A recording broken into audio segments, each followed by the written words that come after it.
Generally, if you're in the structure,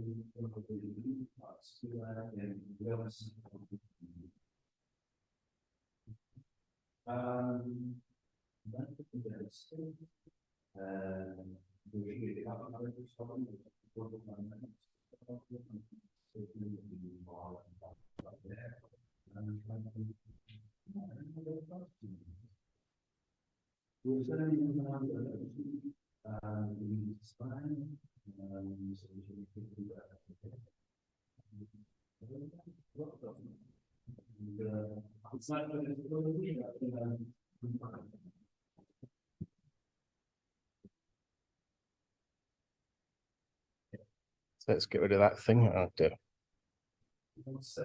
I'm all set apart from this thing that appears, right? Hide that. Yeah.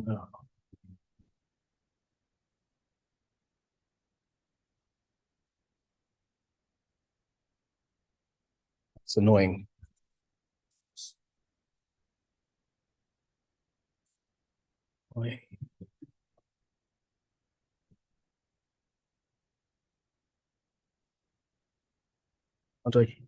How do I get rid of this thing? Do you know?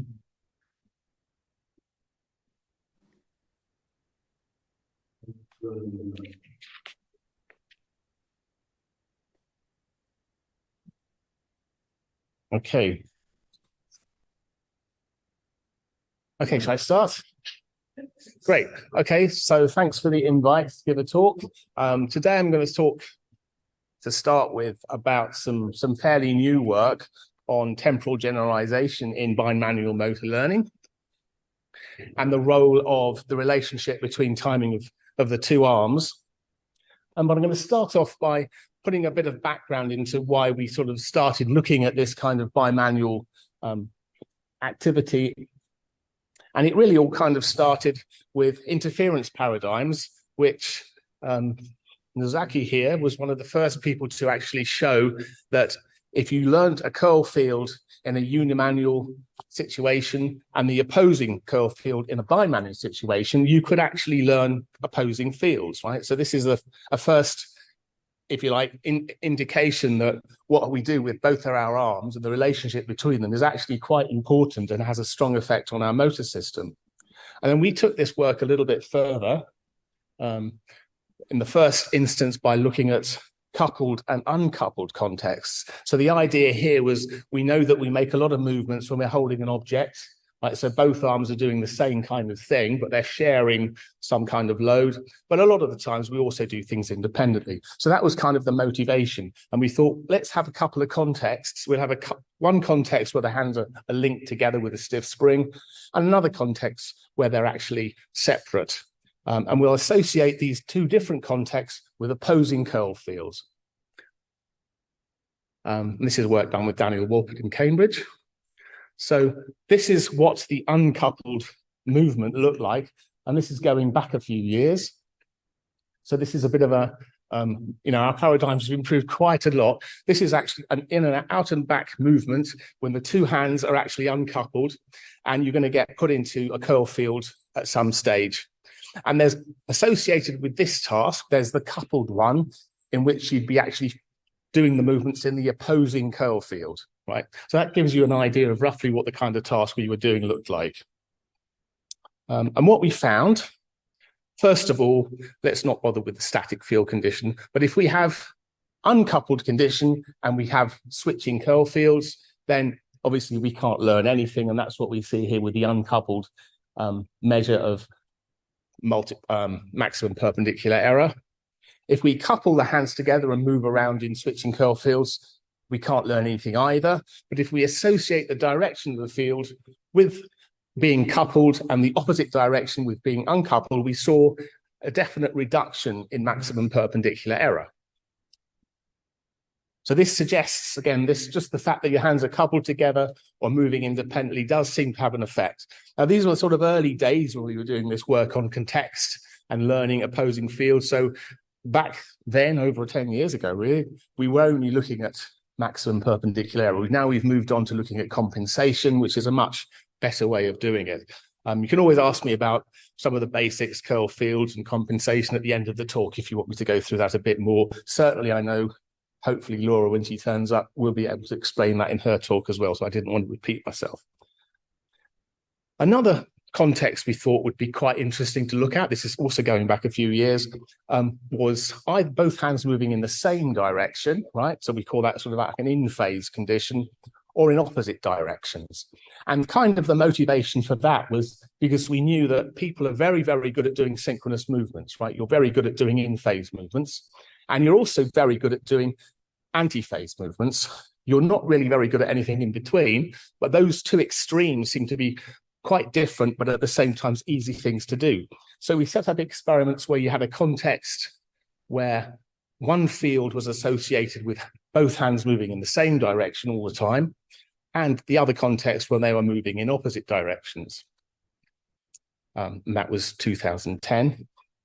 And that kind of looked a bit like this. This is just, again, the out of phase condition, just to give you an idea. One hand goes in one direction, the other hand goes in the other direction. And of course, associated with this task, there was also an in-phase condition where both arms were moving in the same direction. So if you associate out of phase with one curl field direction, in phase with the other curl field direction, then what we see is we get quite a strong contextual effect. So let's, first of all, if we just have this switching field effect again, and we're always moving in phase, then we see virtually no reduction in perpendicular error. If we're always moving out of phase, we see no real reduction in perpendicular error. But if we associate one curl field direction with moving in phase and the other with moving anti-phase, we definitely see a reduction of error over several sets of batches. I have also to say that this was one of the experiments that we used to do with rather short runs of trials as well. So these results aren't maybe as striking as some of the later ones when we started running much longer experiments. But yeah, basically, if you can expose both arms to curl fields, and both arms will learn it. I'm just showing the right one here. You could also just have only one arm actually doing the curl field, right? And this is a bit more like the Nozaki condition, right? When the left arm is actually not, it's just basically making a movement. It's doing it in the null field condition. But the important thing is nothing to do with the fact that it's in the curl field or not. It's the fact it's the relationships between the movements between the two arms, and that gives you the same effect. Even back then, we played around with visiomotor rotations and showed that these contexts, in phase, out of phase, also have a strong effect. You can learn opposing visiomotor rotations as well, right? So that kind of sets the scene for what we did in the past with bimanual stuff. Then I got sort of drawn into looking into lead-in movements. So the idea is here, you do a movement and then you move through the curl field. And here depicted, what we're having is just one direction. We're actually doing it in 4 directions, but this is a kind of a cartoon of what we were doing. What we see is we moving in this condition, we move in with one arm to the center from the right, and in this condition, we then move through a clockwise curl field. And of course, we know that if you just had one field, you'd be very good at that and you can learn it in no time. Similarly, if we have a movement from the other side, always associated with a counterclockwise field, and there was nothing else, you'd learn that with no problem at all. But interestingly, because you've got these two contexts set by this prior movement, it turns out you can learn both of these at the same time in a interference task, and this is a very, very strong effect, right? Another interesting aspect of this, if I actually just show you, so we move in and then we go straight to the target. What we get is this, looking compensation, this red plot here with no delay. We get a very strong learning effect, which is almost as strong as we get if it was a static field. I mean, that's how strong this effect is. Interestingly, though, the actual recalled compensation dies away very quickly. You can't learn very much when you start waiting a bit longer at the via, and even by 150 milliseconds waiting, a lot of the contextual effect is decayed away. Definitely by a second, it's gone completely, right? So there's this dwell time effect. It needs to be pretty immediate moving in from one action to doing the other action. And that was our Gone in 0.6 seconds paper a few years ago. And that immediately asked another question. Okay, we now know that what you've just done has an effect on how you learn things. What about what you're going to do next? Is that going to have an effect on how you learn things? So in other words, if you do a task, let's say you're going to move in a curl field, and then let's say afterwards you plan to go right or you plan to go left, this future context, as it turns out, also has a strong effect. This was a more difficult experiment to run. If we actually look at the brown compensation here for the follow-through condition, where you're actually doing the task and then moving either to the left or to the right, which is associated with curl field, we get a strong learning effect. It's not as strong as the lead-in, but I think that's also because this is actually a difficult task to perform. You're disturbed quite a lot actually even getting to the via by the fact that you're starting off initially not being able to compensate the field. So it takes a long time before you can even satisfactory in a nice, consistent way get to the via. So I think probably that's the reason that you see a bit of a reduction in the value of compensation, right? And that was our value of follow-through paper as well, about a year later, couple of years later. So what I want to highlight then is there's three things I think which are setting up why I've been talking about these things to set up the current experiment. We know that simultaneous bimanual movements have a strong contextual effect. More recently, I've done some work with Magdalena Gippert in Leipzig, and she just beat us, unfortunately, to showing that past bimanual movements also have an effect. It's okay, I'm on the paper, I don't mind so much. We know that both past and future movements in a single arm have a very, very strong effect. So the question we thought we'd ask is, what is the role of past, current, and future movement in a bimanual task? So can we use these past synchronous movements and future contextual movements to learn things in a bimanual task? And then also look at the overall temporal generalization that we can get from this kind of task. So here's the training paradigm that I'm going to talk about. So this is a little bit like the talk I gave last year, but now it's much cleaner. We have 4 contextual movements, which are going to be done always with the right arm, right? There's going to be 4 contextual directions that we can move in. And there's always going to be 4, if you like, probe task movements made with the left arm. So the right arm is going to provide the contextual movement and the left arm is going to do the learning. So what does that look like? So this is an example of training with past context. That means the left arm moves first and then 750 milliseconds later, the right arm moves first and then 750 milliseconds later, and the left arm moves to the task. So that's the first one shown. Move and then through the task. Move and then through the task. Move and through the task. And as you can see, there's a combination of 2 contexts per probe movements with the left hand. Okay. So that's what it looks like. So what kind of results do we get? Well, first of all, we need to be able to quantify how good we are at this. So there's also going to be 2 channel trials so we can actually investigate predictive compensation. So that was the first one, and that's the second one. So what do the results look like? Well, first of all, we have to say that, in order to get this kind of experiment to give good learning effects, we do need to run it for rather a long time. And I thank Sai very much for doing most of this work.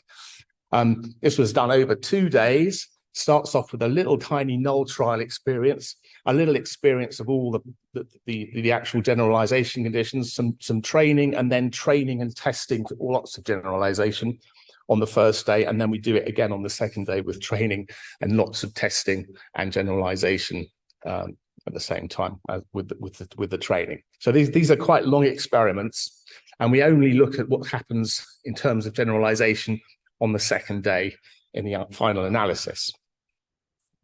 So if we look at the raw trajectories of the of the left hand. So this is the hand that's moving through the field, or is going to move through the field, as we might expect.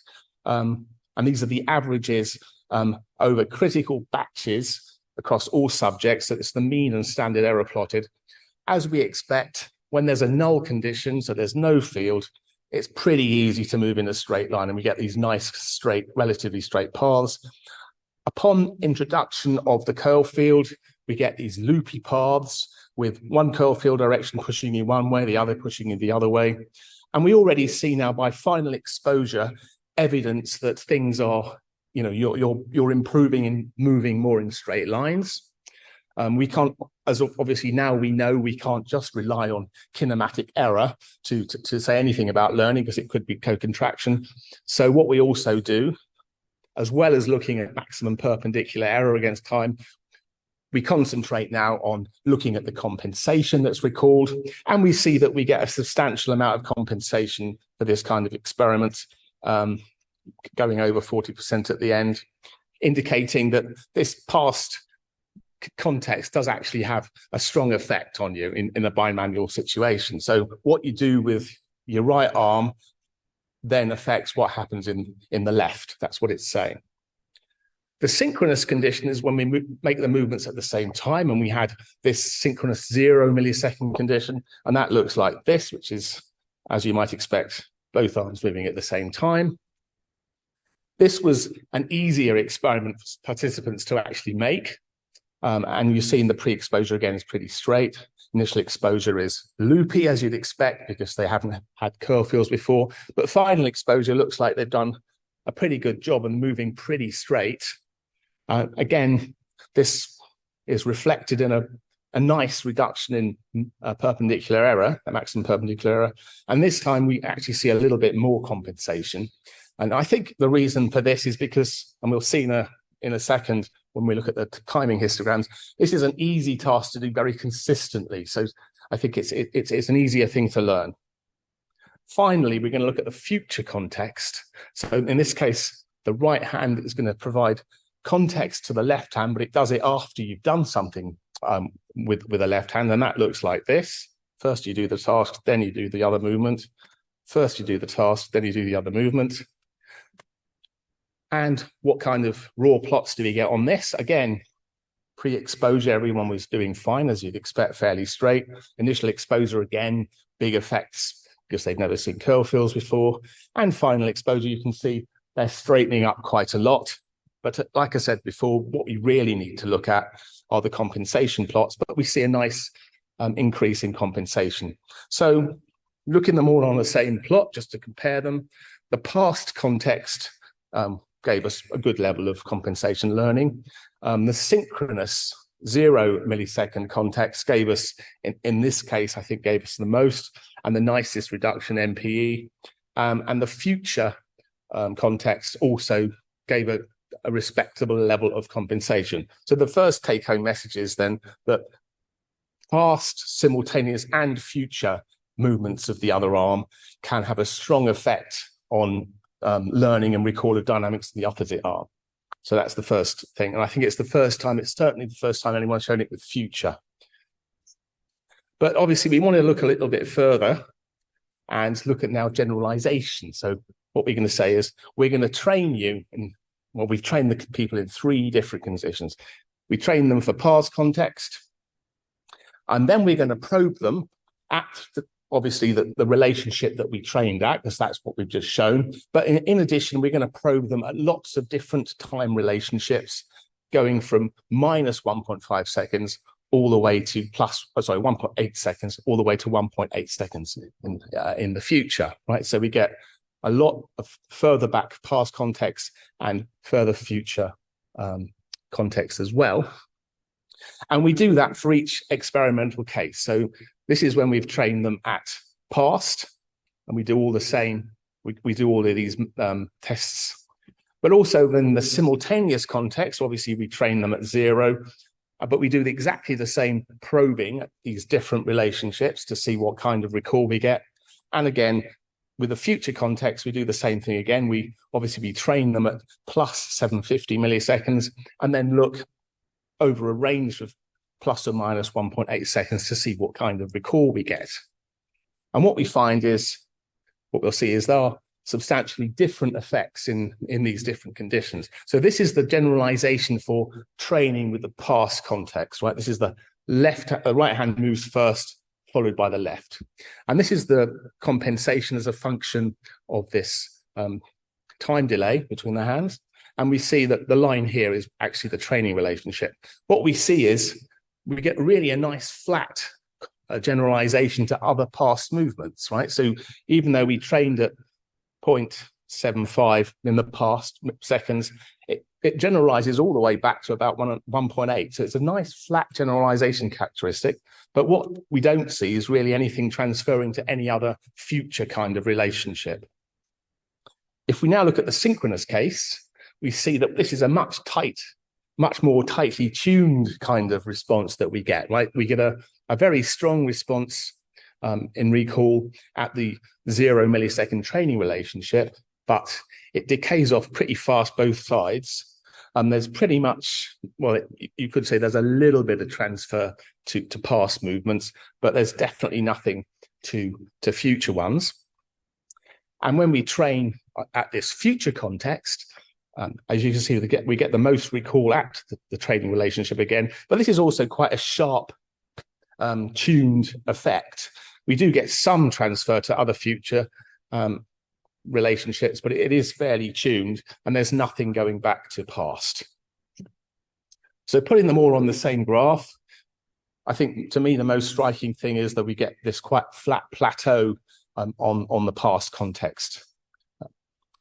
We also then looked at what the actual movement relationships were that the participants made during training. And we see that in the 0 millisecond case, and this is basically just trying to work out the distribution using histograms, we see that we've got a fairly tight spread of timing relationships around where we actually asked them to do it. So this is quite narrow. Shows they were very consistent and found it easy. We get broader spreads for the future context and the past context, but they're still centered on what we actually asked them to do. Certainly, you could argue that this sharp tuning could be reflected the fact that we never really experienced anything else during synchronous training, and you could say we trained very much over a very limited range. And you could probably also just about argue that for the future as well. We've got quite a tight range that we're training at, and so they haven't experienced large numbers of other relationships in that condition either when we look for generalization. But certainly that's not the case for the past movement, because we've got the same kind of distribution for past training, and it's still we get this huge broad generalization. Okay. So conclusions from this were basically, yes, past, simultaneous, as well as future contralateral arm movements have a strong contextual effect on the other arm and will let you learn opposing dynamics. I mean, some of that is new, certainly the future bit, but the temporal generalization is quite different depending on how we trained. And it's only really the past lead-in movements, or not lead-in, past contextual movements that generalize well to other past movements in this particular scenario. So first of all, thanks a lot for David, and especially to Sai, who ran most of the experiments and took a very long time. Thanks for TUM for supporting this, and thanks for Plymouth for supporting me. So we've got a little bit of time for questions on the first bit if you're interested.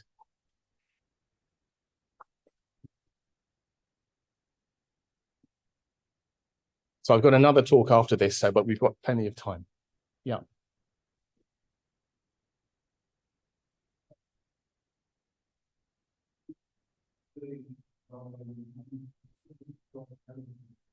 Thanks very much. Thank you. The question that on the left is, I want you to put in kind of stuff that I'm thinking about more of my time, which is all of the different learning aspects. This is a implicit mechanism in work with the center. Have you thought about how this relates to those kind of issues?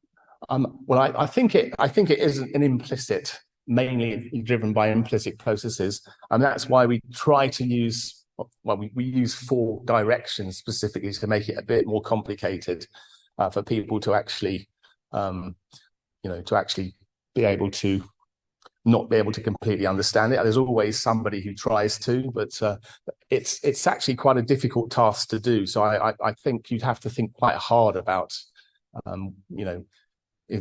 doing it in an explicit way. So I think it's, just like a standard implicit, curl field learning task. That's kind of about which they're going where and stuff. It could well be. I mean, it could well be that, things in the past seem to be behaving different than things we do in the future. So, they certainly may well say something about the paths of what we're actually doing. It may also say something about what's important when we actually do tasks. So it's almost like we've got a preparation for something kind of task. And it doesn't seem to care as much if it was a little bit further back in time. It still has a nice recall effect. So it could also be that it's something that we actually normally do in real life. It could be that we are used to having to do something, and then just after that we do something else, and not so much the other way round, right? It's not so much we do the task and then, but then again, what's the task? Then you're doing another preparation with the other arm. It's, but it could well be that I think there's the different pathways are going to be playing big effects. Yeah, I'm not really enough of an expert on the neural anatomy to say too much about that, though. Yeah.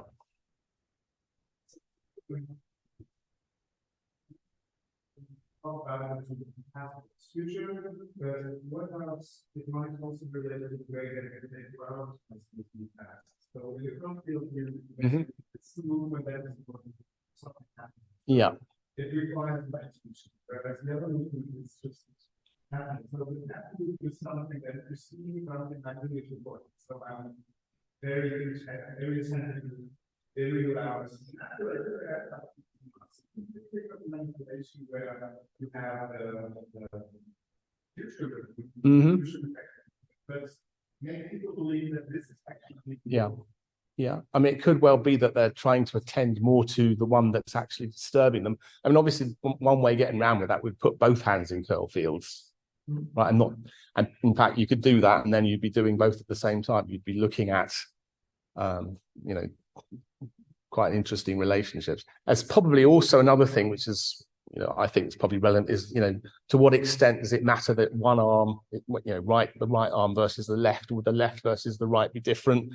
We know that some of these transfers are not exactly symmetrical.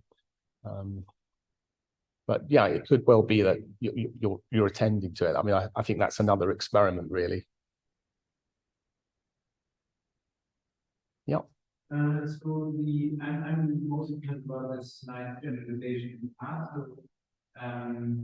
Would this mean that if you were to learn more distant relationships in the past, more than 750 milliseconds, you learn that better?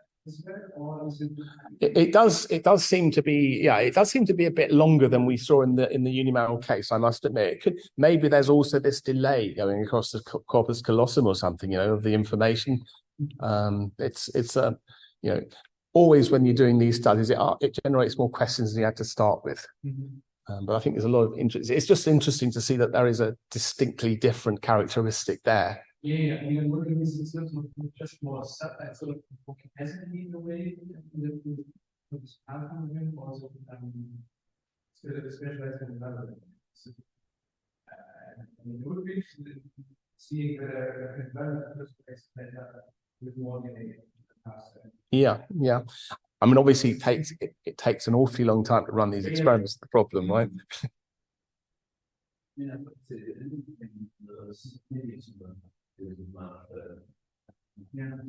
and it's basically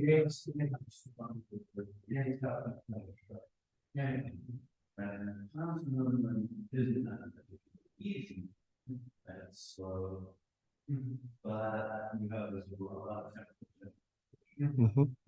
Yes, would this in a way the state That's already done. And then we did some other, but you can see very, very broad. Really. Here goes, you give one particular. Mhm. And how does that? Yep. Yeah, and of course we are, in terms of what people do, these experiments are only over 2 days. It's not as if we run them for a month as well. So, what would happen if you really did something over a long period of time? I think you might get difference. So a lot of these adaptation studies are quite short-term things. I think we have to always bear that in mind. But even so, there seems to be something there.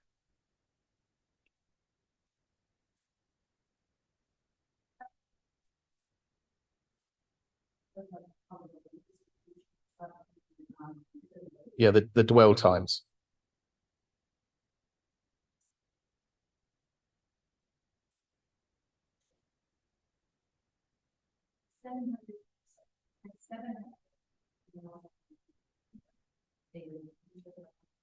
So they start with the right, and 750 milliseconds after they started with their right, they move the left, and they're cued to do this. Yeah, as a cue.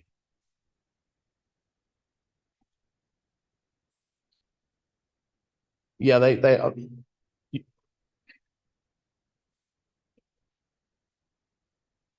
Yeah, yeah. Well, when you start doing these experiments, you kind of, I always find I get into a rhythm with it, right? You go da-dum, da-dum. They can go a bit before the cue, yes. Yeah. Yeah, yeah.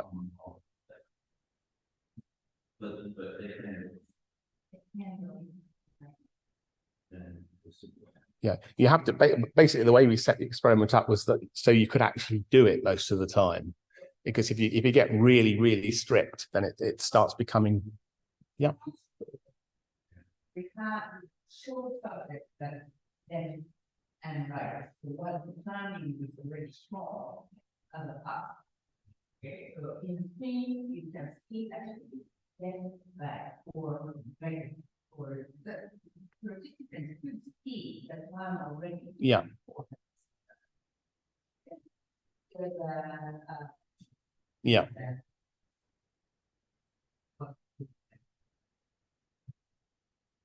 They knew that we were ready. People are plan first, and also the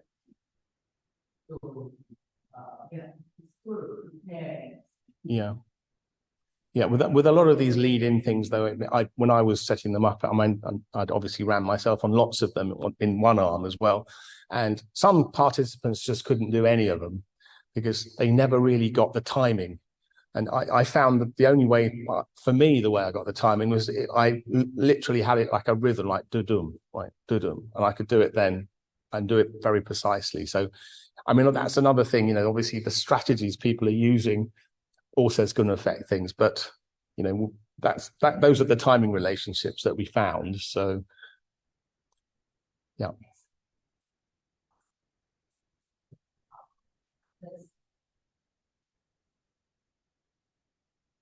These are the times we probed at.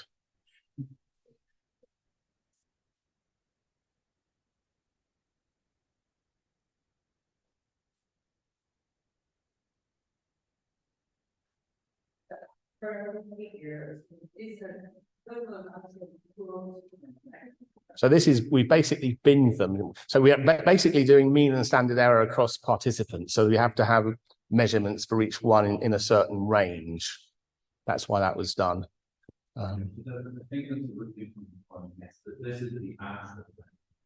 Yeah. Yeah, yeah. This is the actual timing. Yeah, yeah. Good. Shall I move on to the next talk? Yeah. The other one's a bit shorter, right? So, okay. So this talk is going to be about the effects of alcohol, right? So I know there was a German politician who actually made a comment a few years ago that you could drink 2 Maß beer and still drive a car, and got into a certain amount of trouble for it. And that wasn't the inspiration behind this talk, but I thought it'd be an interesting introduction. So what I wanted to look at, we've all had a bit to drink from time to time, and it does seem to affect us. What we wanted to specifically look at, what effect does it have if you're just giving someone a standard dynamic learning task? How does it affect them on this kind of task? So to do this, we came up with 3 experimental conditions. First of all, the no alcohol condition, so just a standard curl field learning task it's going to turn out to be. Then we gave them a bit of vodka, right? So there was a medium alcohol condition, which is 1.2 grams of vodka per kilogram of body weight. So that, if you work it out, is a bit over the UK driving limit, or the England driving limit for sure. So you wouldn't want to do that and get back in your car because you'll get into trouble for it. And then there was a high condition, where we gave them twice as much as that, right? So that's like, I think this is about 3 units, depending on your body weight, and this is about at least 6, getting on for 7 units of alcohol. So, quite substantial amounts of alcohol. In order to make it sort of a blind kind of test and people not knowing what they're getting, we always mix them with lemonade. So we mix the drinks with lemonade, and even the alcohol only, a no alcohol condition, we sort of sprayed alcohol around the edge so they wouldn't know that it actually wasn't alcoholic. So just to give them a bit of a trick, but there was no alcohol in there at all. And then we waited 20 minutes for it to have an effect. And there was breathalyzer data we've got as well. I haven't really looked into that too much yet. This is all pretty preliminary stuff. And we tested them using a viscous field dynamic learning task. So we gave them 162 null trials, a bit more null than normal because we wanted to see if they could move in a straight line. We weren't really sure to start with whether they could even do that. Then into a curl field, and then into a washout phase. So what do we get? Well, obviously, what do the tasks look like? We use 4 target directions again. So right hand only moving in the curl field. In this case, this person moving a counterclockwise, 1 direction, 2 directions, 3 directions, 4 directions. And then we used 1 direction for a channel trial. So what do the results look like? So again, we plot here the raw trajectories across participants. We had 2 of the groups had 8, 1 of them had 6, just because that's the way it worked out in the end. What we see with the no alcohol condition, again, we see that at the end of the null, people are moving relatively straight. Introduction of the curl field, yes, as we expect, is going to perturb them. It looks like they've straightened up quite nicely by the end of training, and there's definitely learning because we see strong after effects. And of course, then we can quantify with MPE and compensation. And obviously we get nice levels. And that's just a typical result that we'd expect from learning a curl field. Right, then we move on to the 1.2 kilograms. That's 1.2 grams per kilogram. And we see actually the results don't look all that different. Pretty straight trajectories in the null. Initial curl, yeah, looks not untypical. Again, they learn pretty effectively by the look of it, and they get strong after effects, as also confirmed by MPE and also confirmed by compensation values. And we'll compare them all together in a sec. When we move to the 2.4 grams per kilogram, actually it's starting to look a little bit as if they're starting to go to pieces a bit. And certainly the curl field results look a little bit odd as well. And they're still straightening up by the end of the period of training, and there is nice washout in the other direction. When you actually look at the analysis, it looks fairly normal. I need to look at the straight lines a bit more and have a zoom in a bit on this, so I will be doing that at some stage. If we plot them on top of each other, they are surprisingly similar, right? So even though they, the no alcohol condition is quite substantially fairly similar to the fairly drunk condition, I'd say, but they still definitely do reasonably straight movements in the null, and they still seem to looking at the compensation, they seem to learn quite well. And even surprisingly, when we looked at the reaction times, if anything, they actually got better. And I think that's because participants were actually more relaxed, because quite often they come in the lab and they're a little bit tense and worried about stuff. But after they've had a few drinks, no,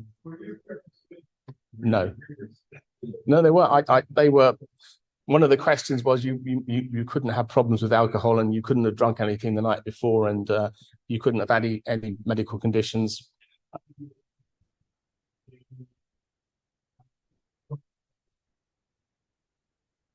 I'm sure there was a bias towards people who wanted to do the experiment. I'm sure that was the case. I think they were recruiters from psychology department.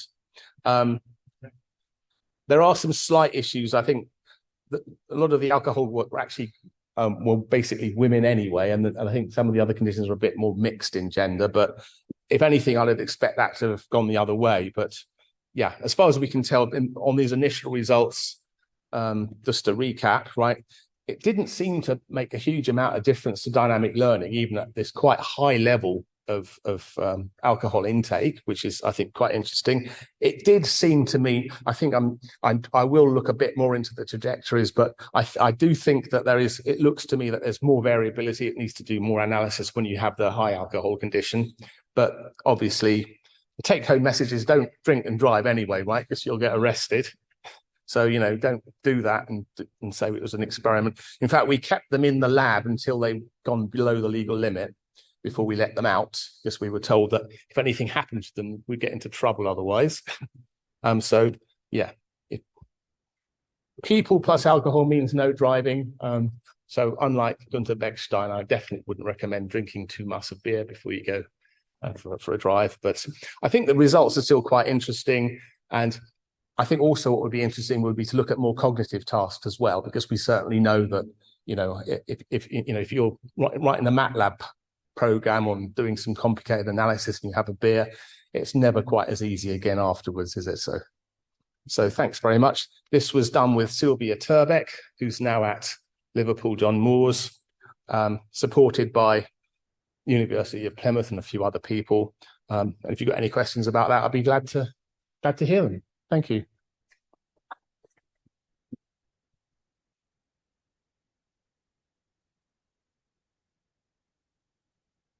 Yep.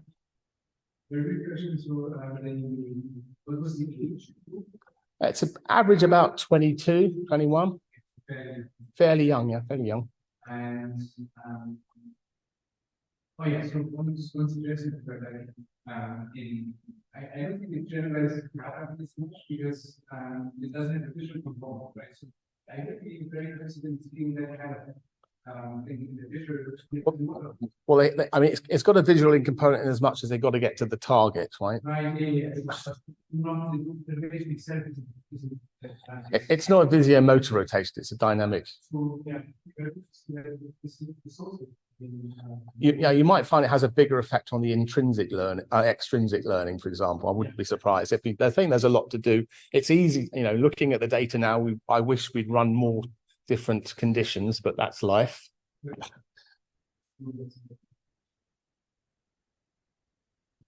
Yep. So I'm surprised by the and the reason I'm surprised by the results is that I have a bias with the learning class is fundamental to the cerebral. Mm-hmm. You want to sense that the other going on the field with the cerebral. But with it, and if you make alcohol, it's having strong cerebral. Mm-hmm. When I teach, you want to like you really do sort of like yeah. They line up, and there's good reasons to think that all that fusion as well as all directly. Yeah. Yeah. I mean, I'm also surprised. Is there any way that this somehow be explained in the context of that If when you say or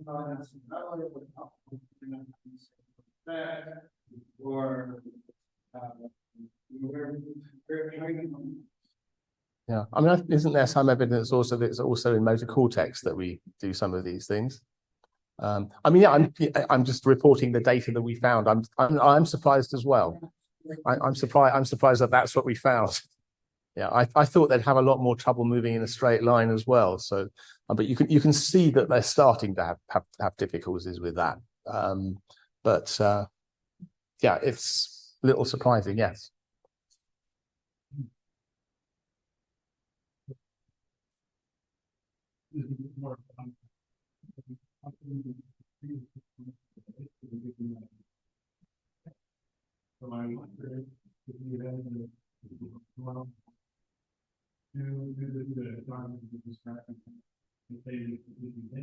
Yeah, if you get them counting backwards from 100 or something, yeah. And there's that, yeah. Having seen the results now, obviously there's lots of other things we should have tried. But yeah, it's I'm sure more cognitive tasks would be more disruptive. But yeah, like I said, for this particular task, they seem to do reasonably well. So I can't, and that's what the data seems to suggest, and that's all I can say really. Yeah.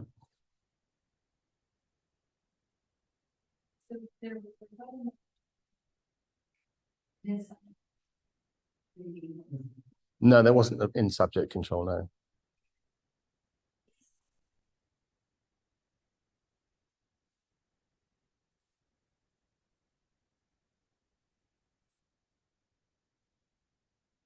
You mean you're talking about in the null field or what? Yeah. Yeah, I looking. I mean, I haven't done detailed analysis because I actually started looking at the data last week, to be honest. But it looks to me by 2.4 grams per kilogram, they look a lot more erratic. They look at least twice as erratic in terms of moving in a straight line, because normally people are very good at that. But they were certainly having some issues by the look of it, yeah. But yeah, I need to look a bit more into the data. Yeah.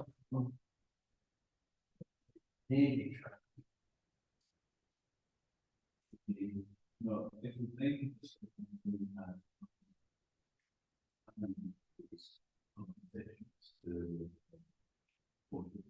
rather than reduce and maybe because it's very slow and nice over time, we look at approximate, even though there's the alcohol, you approximate the adaptation, and it was faster in the changes to the and then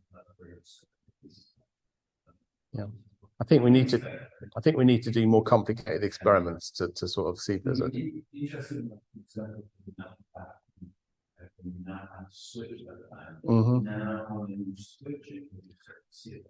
yeah. Yeah, there's lots of interesting mixed work on what exactly sort of patient problem, what exactly is normal. More strategic kind of stuff and more stuff. It doesn't also take all of these from the classical. So the patient this is not how we we should be somewhere here.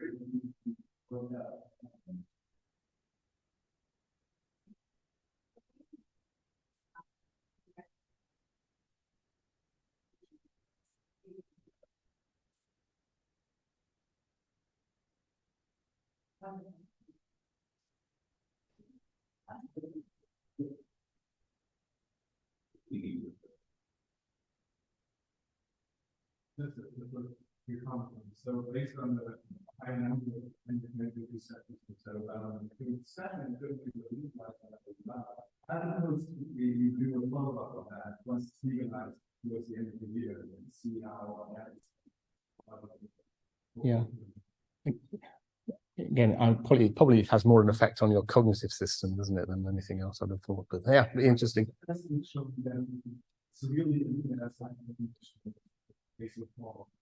Okay. Yeah, there's lots of interesting stuff. Yeah, yeah. I think I need to sort of come up with a set of experiments which should maybe look at different aspects of learning and different processes. Associative learning, a bit of more of cognitive things at the same time. Even a lead-in movement would have been better than probably just doing a curl field. Yeah, it was a sort of a crazy sort of quick experiment just to actually it's not that quick. It's quite when you're doing the conditions with alcohol and you can't let them out of the room for 4 or 5 hours because they've got too much alcohol in them. It's quite heavy going. But yeah, it'd be nice to do some other things. I mean, there's other drugs as well which are interesting to look at. So I know alcohol's a very messy drug in terms of what it does to people. There's lots of other things that are sort of more focused on certain aspects of behavior, which could also be interesting to look at. Okay. Thank you very much. Thank you.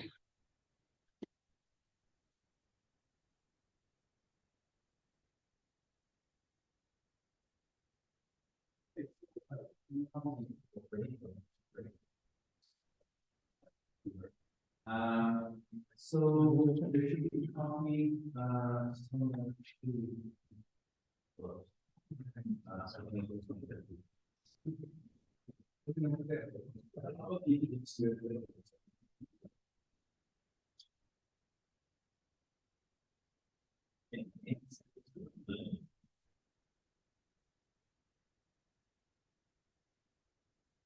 Great.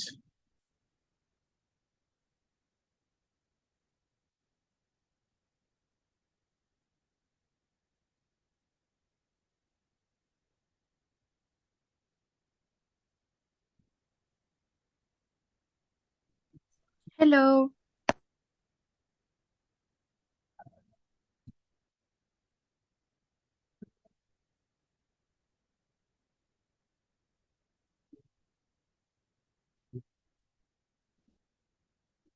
Oh dear.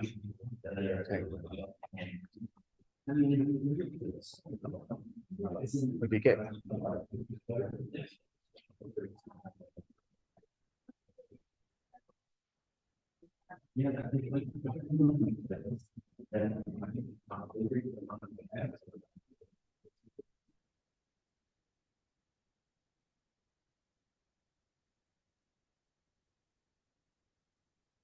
Oh, okay.